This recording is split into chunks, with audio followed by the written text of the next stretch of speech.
Guys നമുക്ക് ഇന്നും night shift വന്നിട്ടുണ്ട്. സോ ഇത് രാവിലെ ഉണ്ടാക്കി വെച്ചതാണ് ഫ്രൈഡ് റൈസ്. നമുക്കിതാണ് ഇന്ന് കഴിക്കാൻ പോകുന്നത്. ഒരു റൗണ്ട് ഇപ്പോൾ കഴിച്ചു. അപ്പോൾ ഞാൻ ഓർത്ത വീഡിയോ ഇടണ്ടായിരുന്നു. വീഡിയോ ഇടാൻ പോവാണ് ഗൈസ്. ഞാൻ ഒരു ട്രിപ്പ് കഴിച്ചു. രണ്ടാമത്തെ ട്രിപ്പാണ് ഇത്ര കുറച്ച് ട്രിപ്പ് കഴിച്ച് കഴിഞ്ഞു. സാലഡ് അങ്ങനെ നമ്മൾ ഫ്രൈഡ് റൈസ് ഉണ്ടാക്കി നല്ല ടേസ്റ്റാണ്. ഈ സാധാരണ ഇവിടുത്തെ ചേച്ചി ഉണ്ടാക്കാൻ പഠിപ്പിച്ചതാണ്. ചേച്ചി ഉണ്ടാക്കാൻ പഠിപ്പിച്ചതല്ല, ചേച്ചി ഉണ്ടാക്കിയതാണ്. അപ്പോൾ ഫ്രിഡ്ജിലെല്ലാം അരിഞ്ഞു വെച്ചിട്ടുണ്ട്. നമുക്ക് ജസ്റ്റ് ഒന്ന് ചൂടാക്കിയാൽ മാത്രം മതി ഗൈസ്. അടിപൊളിയായിരുന്നു ഗൈസ്. നൈറ്റ് ഡ്യൂട്ടി ഞാൻ പറഞ്ഞല്ലോ, നൈറ്റ് ഡ്യൂട്ടിയാണ്. പെട്ടെന്ന് ഷിഫ്റ്റ് വന്നത്, എമർജൻസി ഷിഫ്റ്റാണ്. അപ്പോൾ പെട്ടെന്ന് പോകണം. ഞാൻ ഉറങ്ങിക്കൊണ്ടിരിക്കുകയായിരുന്നു.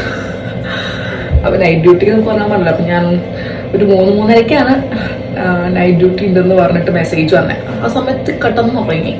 ഇപ്പം 7 മണിക്ക് എണീച്ചു. 7:30 പോകണം. ഫുഡൊക്കെ കഴിച്ച് റെഡി ആയിട്ട് പോകണം ഗൈസ്.